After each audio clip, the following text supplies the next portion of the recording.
Thanks.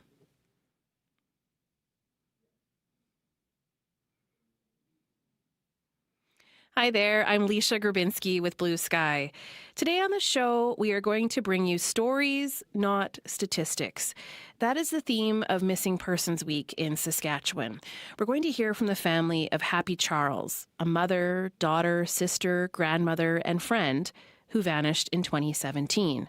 And we'll talk to the people whose work it is to support family members as they live in perpetual hope that their loved one will one day come home. And so we're asking you, what cases have stuck with you? Is there a missing persons case that has affected you or your community? You can call us 1-800-716-2221. You can also email bluesky@cbc.ca. But first, you're listening to Blue Sky. We're coming to you from the traditional territories of the Dene, Cree, Saulteaux, Dakota, Lakota, Nakota, and the homeland of the Métis.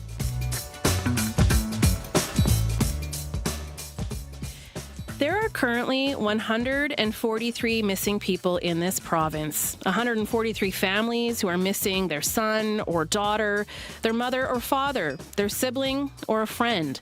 It is Missing Persons Week in Saskatchewan, and the focus this year is on telling the stories behind the statistics.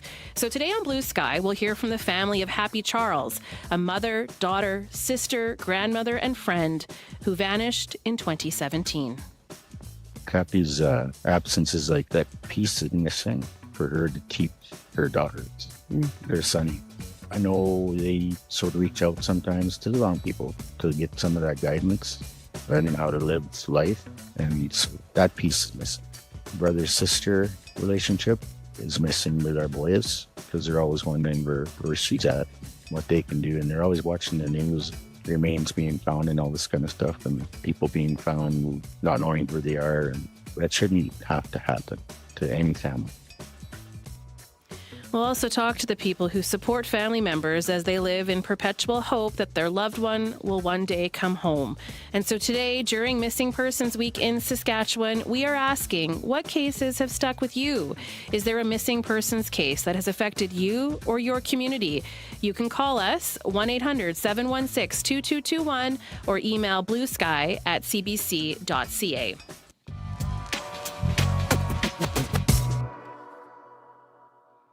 Our guests today both work with families of people who are missing. Dorothea Swiftwolf is head of the Police Victim Services Unit and is the Missing Persons Family Liaison for the Saskatoon Police Service. She's been working with families for the past 18 years, and she's with me here in our Saskatoon studio. Welcome to the show, Dorothea. Thank you. Good afternoon. It's my honor to be here today. It's a pleasure to have you. We also have Jennifer Yazanowski, the Director of Education and Outreach with Caring Hearts. Caring Hearts provides counseling services for the families of missing persons. Their organization also provides training to frontline workers who are involved in missing persons cases. And so, Jennifer, welcome to the show. Thank you so much for having me. You're joining us from Regina, and it's great to have both of you with us.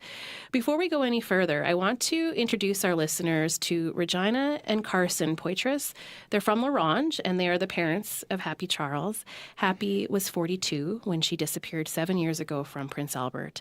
And over the years, her family has hosted searches and walks trying to raise awareness of her case in any way that they can.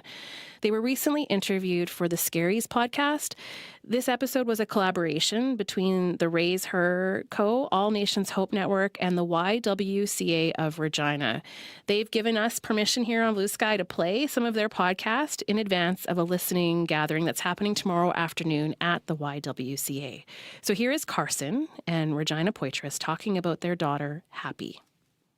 Happy is a mother of 4 girls and 1 boy, and she's also, a grandmother of 7, gonna be 8 grandchildren.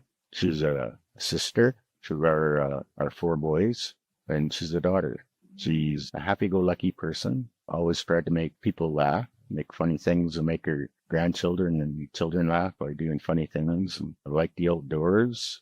She always liked to go up to the trap line and do some crazy stuff with her mother. Her mom does lots of crazy stuff. Yeah, about this time of the year is a hard time for us because that's when she would like to go catching suckers with me when they're spawning. would catch them by hand in the creeks, and she always caught them by the tail for some reason. Was able to get them onto shore. Even when she was a small child, she'd do that. And she could skin a rabbit so fast and cook, have a fire going within minutes. She loved the outdoors and going on walks every day. She always had to be outside every day. And Carson Poitras talking about their daughter, Happy Charles. Dorothea, I know that you know the Poitras family. It was, hearing a bit of laughter there in that clip. You can hear the love. You can hear, you hear a lot there just in that little bit. How did you come to know them? I was invited out to a family gathering by the other families that I support here in Saskatoon, and they were there, and there was an automatic connection. It's difficult to live in a realm when you have a missing person. As Carson said, there's a piece missing from your spirit and from your heart, and that missing piece is there every day. Some of our families struggle with the realization it's okay to laugh now and again. Sometimes there's guilt when you do laugh, because how can you laugh when a piece of your spirit and heart is missing? When we talk about the laughter, we talk about how we're allowed to have just a single moment to catch your breath. Laughter is healing. It's quite difficult to walk this journey of having a missing loved one, because there's a lot of hurt, a lot of lack of understanding. But if you can just get up and do what needs to be done for the day, in our unit, I guess, because I'm part of the family, we say it's a family that nobody wants to belong to, but it's a family that's created out of love, kindness, and respect. So we never say, "How are you doing?"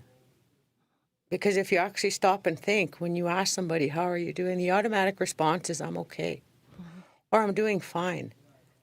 But nobody stops to think, okay, should I be truthful? And somebody asks me how I'm doing. I'm not doing very well today. My spirit is broken. My heart is breaking. I'm having a hard time getting out of bed. I'm having a hard time to remember to eat. I've been crying all day. Majority of people don't really want to hear the reality, which is something that I try to support, is that reality with just little moments of kindness, moments of love. We like to tease, and sometimes we laugh, and those are healing tears, I always tell our families. And sometimes they refuse to cry, so it'll be like, okay, do I need to poke you in the eye? So those tears, look, they're there, and it's because I poked you in the eye. Just little things. How do you, though, build a relationship? You said with them that there was a connection right away, but I'm sure that still takes work, right? To build that trust, to build that relationship, to be able to say, "I'll poke you in the eye," so those tears come. So how do you do that? I show up, and I continue to show up. And if I tell you I'm going to be there, I'm going to be there. And not to bash or bring a negative connotation attached to other organizations that support our families that are missing. But people don't forget, trauma doesn't happen only between 8 and 4:30. My cell phone's on 24/7, and the families that I support, if they need me, they can call me. Sometimes it'll be at 2 o'clock in the morning, and I'll wake up and say, okay, give me 5 minutes, I'll wash up so I know that I'm not sleep talking, right? But you will answer your phone? But I will answer my phone. Or I'll send a text, sorry, I can't talk right now. I'll get back to you as soon as I can. There's other organizations like Métis Nation. They have a FILU worker. She works somewhat the same as I do. The phone is always on. There's FSIN's Blair Buffalo. She's a FILU worker as well, and she supports the family. The only difference between those two organizations and ours is that I'm there from start to finish, meaning the minute there's a police report that comes in, I'm there from the start. I'm there to try to help forge a relationship with the families and the police department. I'm there to support them through the journey. Sometimes the journey could be a week, a couple days. Sometimes it can be 10, 15, 20 years. Because if you think about it, currently in the province of Saskatchewan, there's 143 long-term persons that are missing. That means they've been missing 6 months or longer. Now, to imagine living in a realm where a part of your spirit is missing, part of your heart, a part of your daily life is missing, to get up and just do, right? That's what we have to do. We have to get up and just do. Why do you do this work, Dorothea? That sounds like just so much to take on. That's a good question. Nobody ever asked me that. The simple answer is because it's the right thing to do.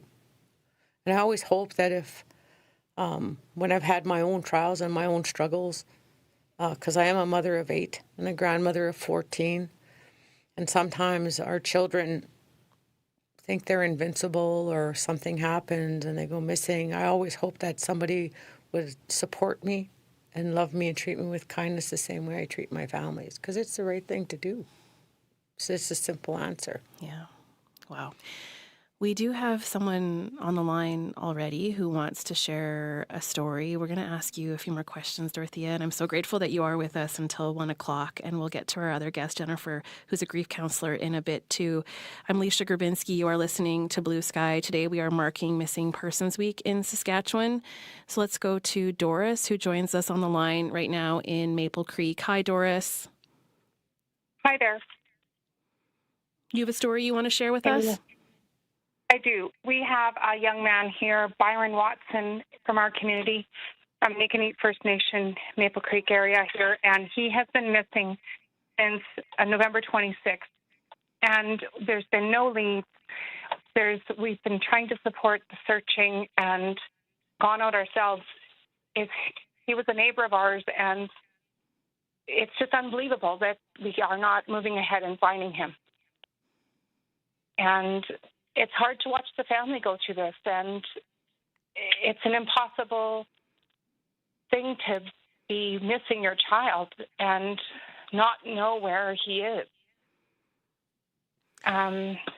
His mother and family has been looking tirelessly. They are, getting other people involved, and we just need to be supporting people. We need to step out in this. Doris, I'm glad you called, and because we do have Dorothea with us, who has so much experience with this, maybe I'll get her to share some advice with you if you are trying to support that family of Byron Watson. Dorothea, what would you say to Doris? Good afternoon, Doris. I don't know if you're still on the line. I am truly...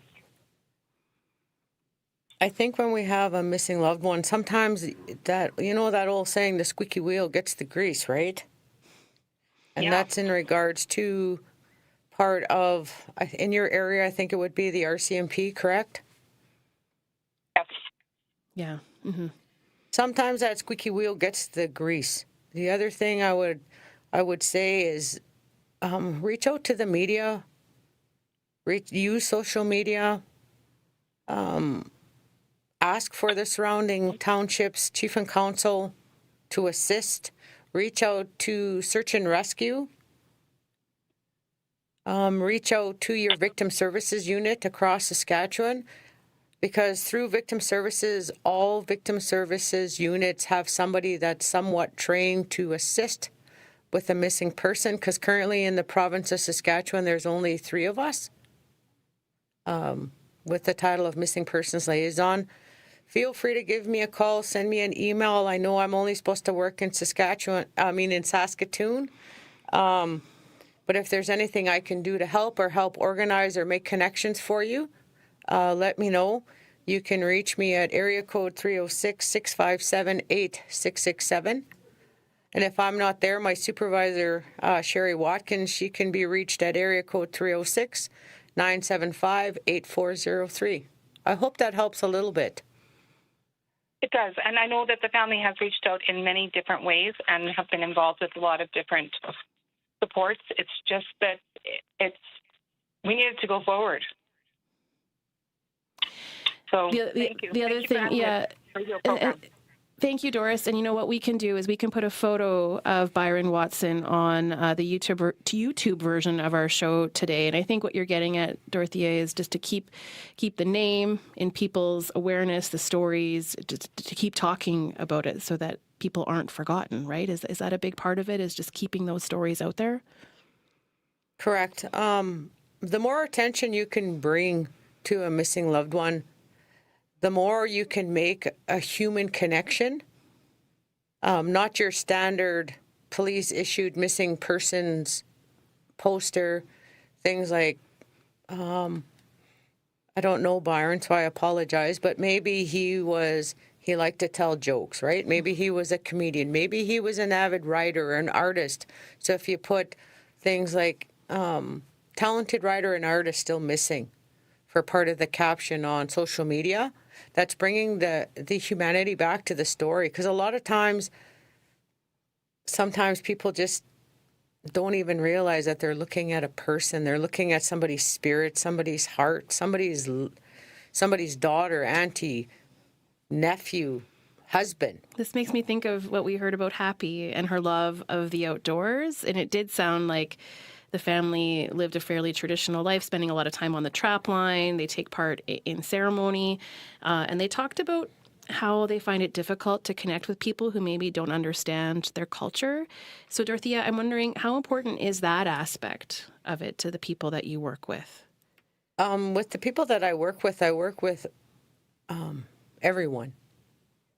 If you're orange, yellow, green, whatever, I'm still there to support.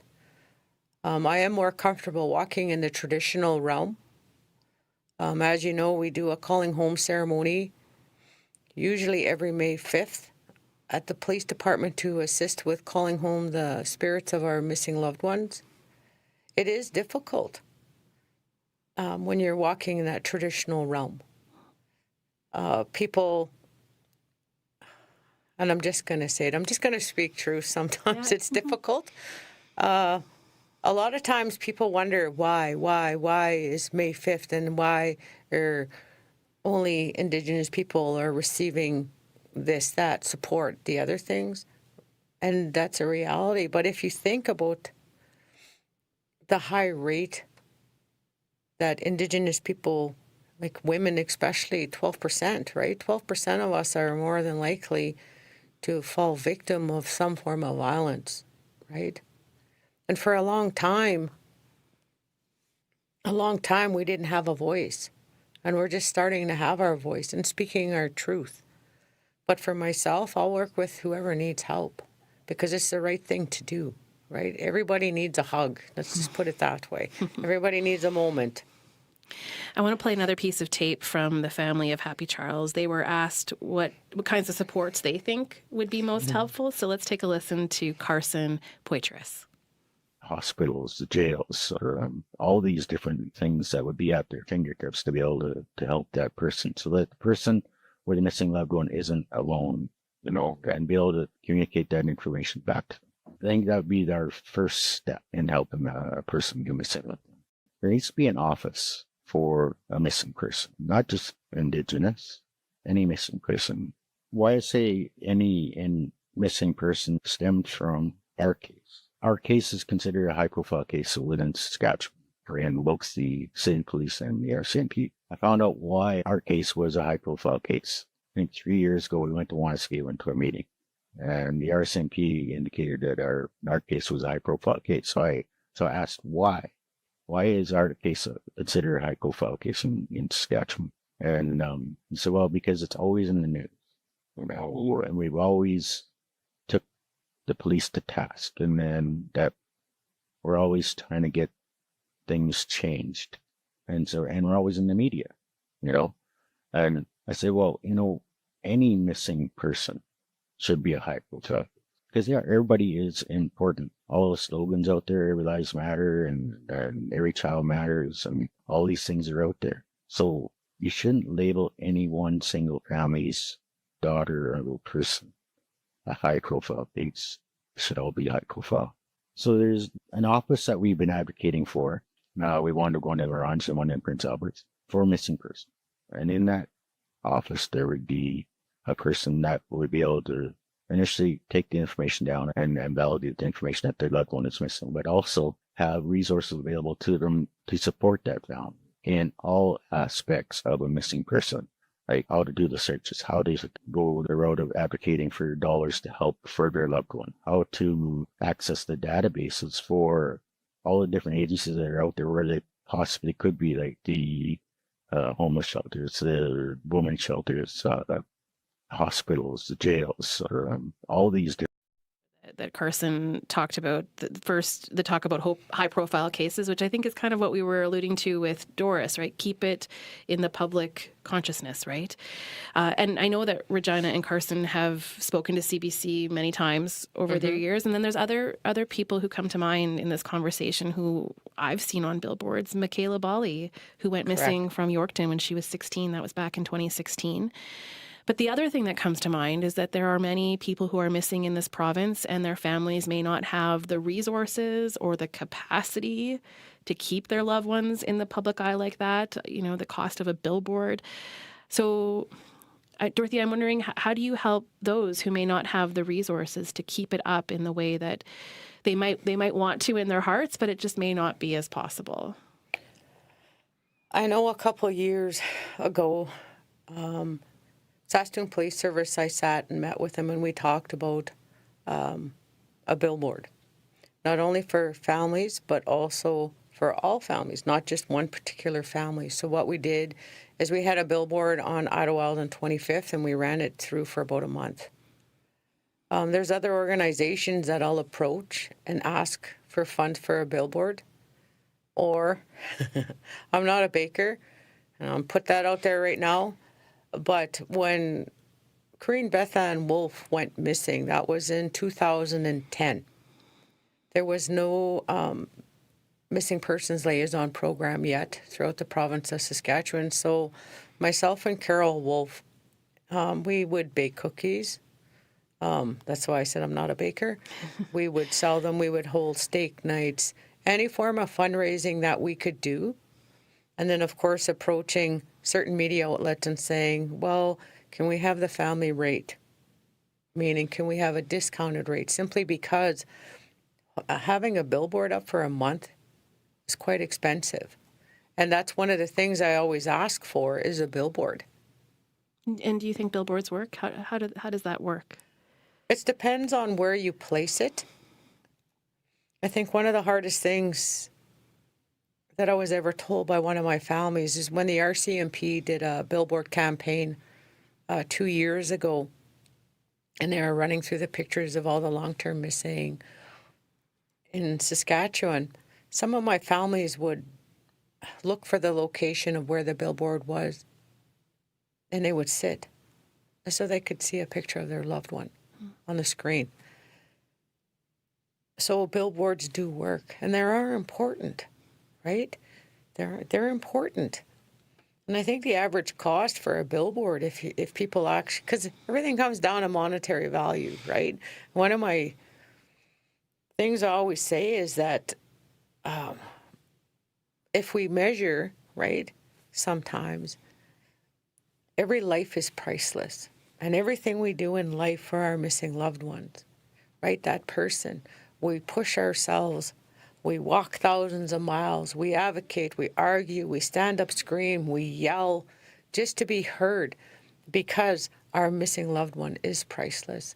So any organization that's willing to assist, even to donate, here's the time, to donate, right, or create a billboard so we can utilize that. So we can put our missing loved ones out there so we can keep it in the public eye. It's mainstream society that's going to help us locate.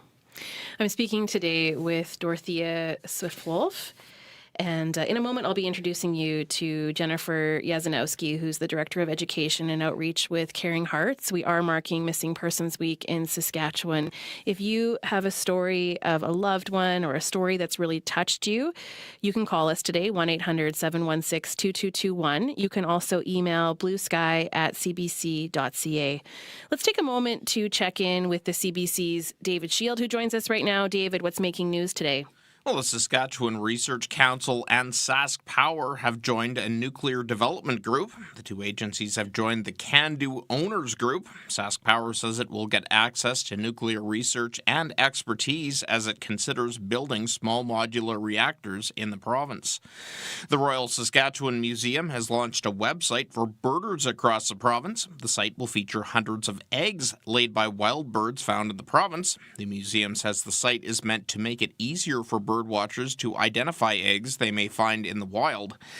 And the Saskatoon Valkyries opened their Western Women's Canadian Football League with a win this weekend. The Regina Riot hosted the Valkyries at Label Field on Sunday, with Saskatoon winning 19-6. Both teams have been the only championship winners since the league began. And I'll have a full newscast for you coming up at 1 o'clock. Thank you, David. You're welcome.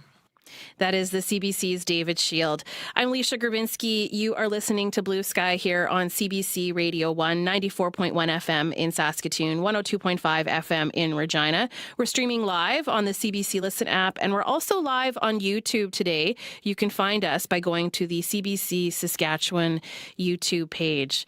Now, Jennifer Yazanowski is with us as well today, the Director of Education for Caring Hearts. We'd like to welcome her to the conversation right now. Jennifer, hello. Hello. You've been listening along as I sit next to Dorothea, who's been so gracious and sharing with us what it's like to do the kind of work that she does. And I think I'd be lying if I didn't say that there is a heaviness to the conversation. There's definitely, I'm feeling the emotions and just the amount that Dorothea has to put into this from her own sort of heart and soul. And so I'm feeling that, and I'm wondering what you're thinking about as you've been listening to our conversation. Jennifer? Yeah, it's an incredibly heavy topic. Most people have absolutely no understanding of what the families go through. And my heart goes out to the caller that called in from the Maple Creek area, because it's not their family member that's gone missing, but it's somebody in their community, and the community is close. And I could hear the panic and the frustration and the sadness and the heaviness, and it's a difficult topic for sure, and it's one that we need to talk about more. We need to, as a society, pull this into the public sphere as much as possible so that we can help these families. How do we do that? And maybe a better question is maybe to help us understand the type of grief that people are going through. How is grief different in cases of missing persons? That's a good question. Grief is one of those things that nobody wants to talk about. It's very unique for every individual, and there's no timeline for grief, and there's no set way to grieve. Everybody does things differently. But when you have somebody who's missing in your family or in your community, the grief that you experience is what we call ambiguous loss. And that's just a fancy word for saying that somebody is psychologically present but physically missing.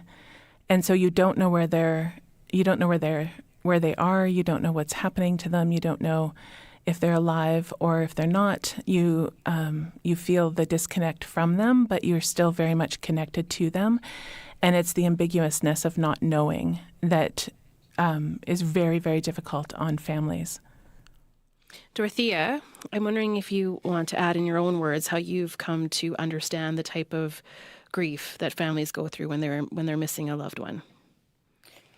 I've never put a title like ambiguous loss or grief with the things that we do. The way I explain it is that if you think that you're walking around with a big hole in your chest every day, a hole in your spirit, and a hole in your heart, and people outside of that circle are expecting you to be okay, right? But if you think you're walking around with this huge missing piece of your spirit, a missing piece of your heart, and it's 24/7, right? And there's no guideline to this. Because if you remember when we talk about grief, hypothetically, there's supposed to be 7 stages that you move through. There's no place to move through. Because if you imagine you have a missing loved one, right? And the things that you're hoping that they come home first of all. You're hoping nobody took them and sold them. You're hoping that they're not being hurt, beaten, right? You're hoping that they're not murdered. You're hoping that they're not thrown away somewhere, right? Mm-hmm. And then you're hoping that eventually that you'll bring them home. Yeah. So when we talk about our missing loved ones and we say, and we're talking about what through this journey you want to bring them home, whatever that may look like, right? Mm-hmm. And when we say whatever that may look like, is that we may be bringing home something. Yeah. Jennifer, how do you approach it depending on the relationship the person has with the individual who's missing? So I'm thinking about kids who might be missing a parent versus a parent who might be missing a child, and the different ages and levels of understanding that people might have of what's going on. So Jennifer, how do you deal with that? Well, I myself am not a grief counselor. I'm an educator, but that's a really good question. Children grieve differently than adults, and a lot of times as adults, we put our own expectations on kids and how they should and should not grieve. A lot of times we want to protect them from the knowledge of what's happening, and so we will keep them from all of the details. And kids know that something's happening. They're very aware. And I think the best thing that we can do is be honest with them and talk with them and meet them where they're at, because everybody grieves differently, and children definitely do go through the grieving process differently. We need to make sure that we're meeting them where they're at and in their own space of understanding, and being honest with them, as honest as we can be about what's happening and where their person is and what's going on in their lives. I can't even imagine what it's like for a parent to lose a child, and I can't imagine what it's like for a child to lose a parent. But I think that as a community, if we can pull together and support them in whatever way it is that they need, we're going to be making inroads towards healing. I don't know what healing looks like in a case for missing persons, because, I mean, like Dorothea was saying, you're always hoping against hope that the person is going to come back and that they're fine and they're not being hurt. And so there is that hole. And so I'm not sure what healing looks like, but we still have to do the work of meeting people where they're at in their grief. You're listening to Jennifer Yazanowski, the Director of Education for Caring Hearts. I'm Leisha Gerbinski. This is Blue Sky. We do have another caller on the line who'd like to join the conversation. Chris in Regina joins us right now. Hi, Chris. Good afternoon, Leisha. This is an important but very sobering topic, and the case that continues to haunt me involves the disappearance of Tamara Keepness in Regina. I was living in Winnipeg at the time, but I remember the case made the news across Canada, I believe, and if I'm correct on this, I believe it's now 20 years since Tamara disappeared, and she was a 5-year-old girl at the time, and if she's still alive, she's now a 25-year-old woman. It's kind of hard to conceive of the fact that there's been 20 years that have passed since her disappearance. And I mean, that case certainly was high profile, and I know there have been a number of quite well publicized searches over the years, based on various leads and things, but to this date, she has never been found. And that one, for whatever reason, just continues to come back and remind me about the importance of this issue.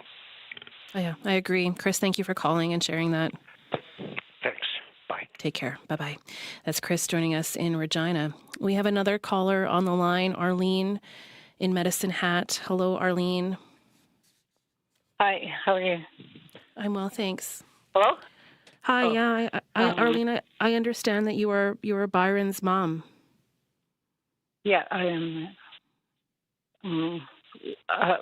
What do I say? Do I just Yeah, you can just talk. We're a show talking about missing persons and you can share your story. Okay, well, it was like I live in the Hat, and my sister and my whole family lives in Maple Creek. But my son Byron, he's 23. He's a good kid and everything, and anyways, he left my sister's house on Sunday, November 26th, about going to 10, I think, a little after 9 maybe. And then he told her, "Hey, I'm going to peace out. I'm going to go chill for a few hours and I'll be back." And you know what? He always came back, and he didn't that time. The only lead we have is a picture that may be him alongside the tracks. And that's it. And then we looked everywhere. We had air search, we had drones, we had search and rescue come from Kakawishahal and Ochapwaist, and the community itself, and we just could not find him. And today there's still no leads. Well, that's the only lead we have. And then I feel that anytime anyone goes to the RCMP with something new, they just get shot down. I don't know. And I haven't heard from BP Rail about anything. And I've called that Brad Baduka many times, left messages, and he didn't call back. And, it's just like I'm so emotionally and mentally stressed out because, I don't know why he went missing. There's no reason, for him to be targeted other than, I don't know. We just don't know. I always look for him, so does my family, but there's just nothing. Can't find him. We even had cadaver dogs too. Oh, Arlene, I'm so sorry. I'm so sorry. I hear the stress. I hear the anguish in your voice, and I just really appreciate that you picked up the phone and gave us a call today. We'll put his picture on our YouTube feed, okay? Thank you for sharing. Yeah. Okay. That's Arlene Watson calling us from Medicine Hat. It's her son, Byron Watson. And like I said, we will include that photograph in our YouTube feed. We're streaming live right now on YouTube. You can find us on our CBC Saskatchewan page. We're also streaming live on the CBC Listen app, and of course on your radio too, 540 AM across Saskatchewan, 102.5 FM in Regina, 94.1 FM in Saskatoon. We've been hearing stories today, and as you've been hearing, families of missing people experience incredibly complicated grief. People process that differently. Some might attend ceremony, others will create art. Paul Trottier's daughter, Mackenzie, has been missing since 2020. She vanished just 4 days before Christmas. And last year, Paul created a series of paintings in honor of his daughter. The exhibition was shown at the gallery in the Francis Morrison Central Library last fall, and that is where CBC's Danny Kerslake met up with Paul to talk about his art and his daughter. How did you go about this work, and how long did it take you? So one of the things that I was reminded of was out at my dog kennel and having a visit from a magpie very close. And it kind of looked at me and said, "Well, what are you doing?" Mackenzie's been missing for well over 2.5 years. We'll be 3 years this December. And I kind of felt like it was saying, "What are you doing for me?" So I painted the story of her. So you were saying that this is a life cycle, so this is the beginning? Yeah, this is the beginning. And it's a magpie chick. I focused on the black-billed magpie because that's the magpie we have in Western Canada and Western United States. Mackenzie was quite a precocious young child, and she used to stand at the door of our house on a regular basis and watch the birds. Her favorite bird was magpies, but even in her young age, she had difficulty saying magpie, so it became magpie. Okay, so and as we walk along, what are we seeing as we go? So then we move through juvenile stages of magpies, but also juvenile stages of Mackenzie, when she's checking everything out and understanding what the world is around her and how it relates to her, understanding who her family is, understanding the bonds and connections that bind us. That moves to, understanding a little bit of self, spreading your wings and really starting to stretch a little, and grow and learn and experience. So we see this life cycle, and from you as an artist, where does this story take the turn? The story at the end wall starts to take the turn. There's a realization of who she is at one point, called Unaware of Beauty. She was unaware of how beautiful inside and out she was. And she paired up and found a partner that she was spending quite a bit of time with. The unfortunate result of that was that she got deeper into heavy use and then spread her wings and started to fly in discovering self. But at times, oftentimes, we would ask, where are you going? Just trying to keep tabs. And sometimes as a young adult, she would say, well, I'm going somewhere, but it doesn't matter where. She spread her wings and started to soar and move away from our home, and that was difficult. And the time that, you try and relate as a father, as a family member, of the experiences that she was having at the time of her disappearance. But you can't really wrap your head around it. And a lot of that came through in this painting called Fear, because I don't know if she was fearful. I don't know. I do know that we were fearful of what was going on, of how things had kind of stopped. And then it leads to the next panel, which is just about, it's just wing prints and feather prints on the snow. And we sent numerous texts, my daughters, my wife, myself, and we just said, please answer us. We want to know. This was around Christmas time in 2020. Very difficult.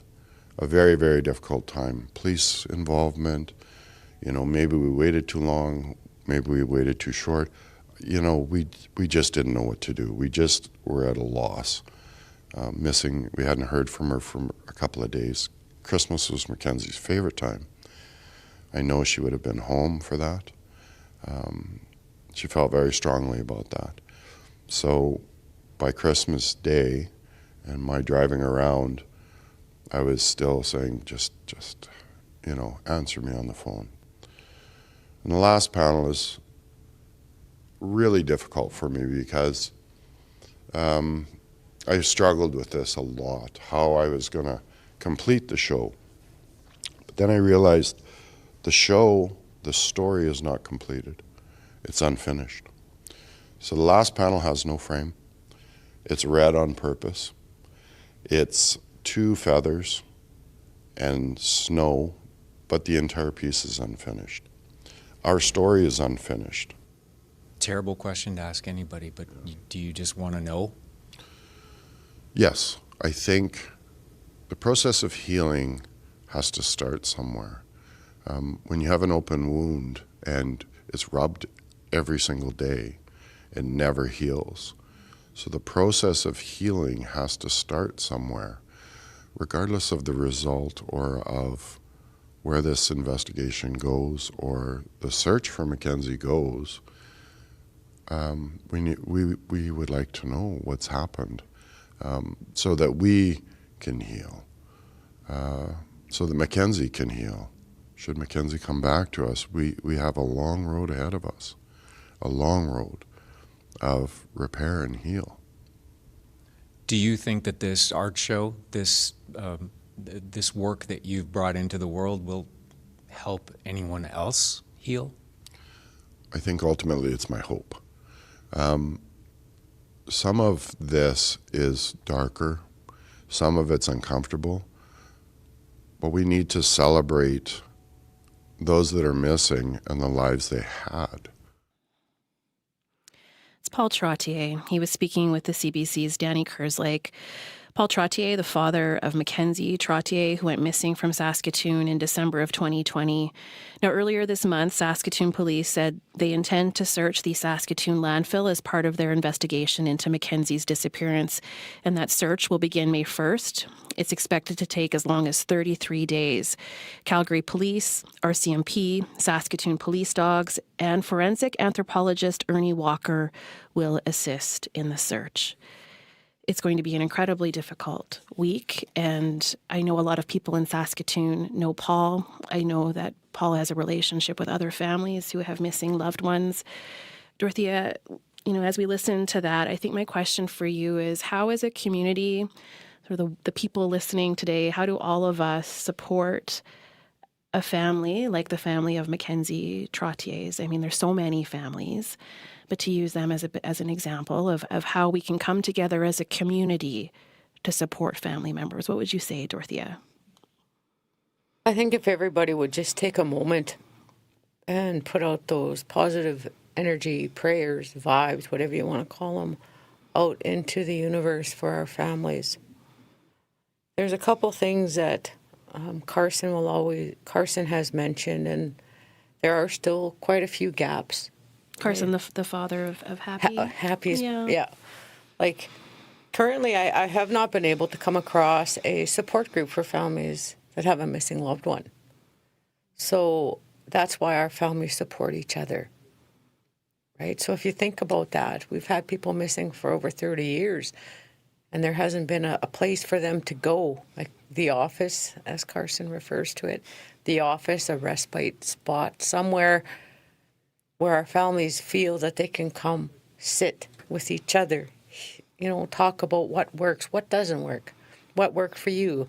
And as a community, if you think of all the community-based organizations like Women Walking Together, Darlene Okimesum-Siskot has been doing that for years. Yeah. Hers is all volunteer, right? So you could come volunteer.